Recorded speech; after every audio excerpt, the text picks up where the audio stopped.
Hey folks, this is Keough with a new training video for you.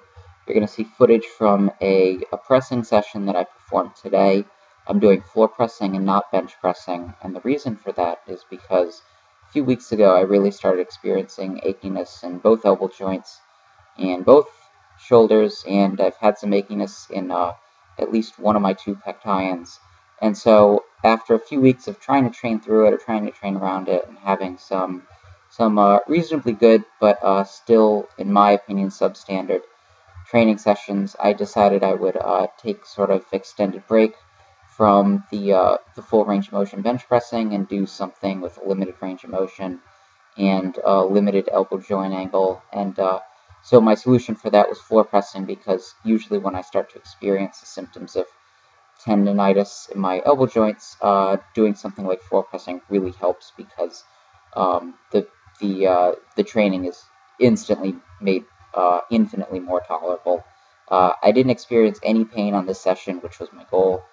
When I am experiencing any sort of chronic overuse injury, what I'll usually do is I'll usually go through sort of like a checklist of movements that I can perform and the range of intensity and volume at which I can perform them. I'll start with the main movement, and if the main movement isn't really a viable option, and for me, I didn't really think it was, because this was starting to flare up as early as like 185 in my warm-ups. If that's not an option, then I'll look for movement variations, and so a limited range of motion movement variation works well here. And if I couldn't floor press, I'd just move on to more and more general movements until, if I had to, I just do work with single joint movements in order to try and retain some strength. But I didn't have to make it that far down my checklist. Floor pressing for me was the best solution, and so for my first session, I just wanted to get in some lighter intensity volume. Started with 225 for 10, and just progressed up 10-pound intervals.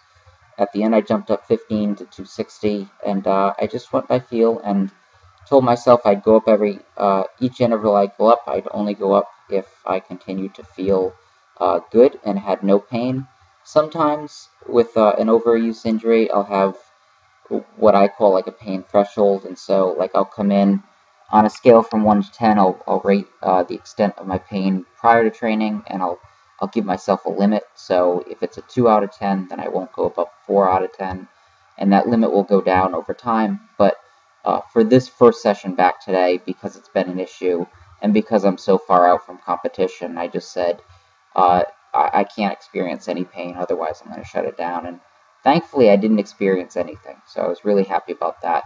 I'll train this for one more session at the very least, and then I'll look to start getting back into full bench pressing.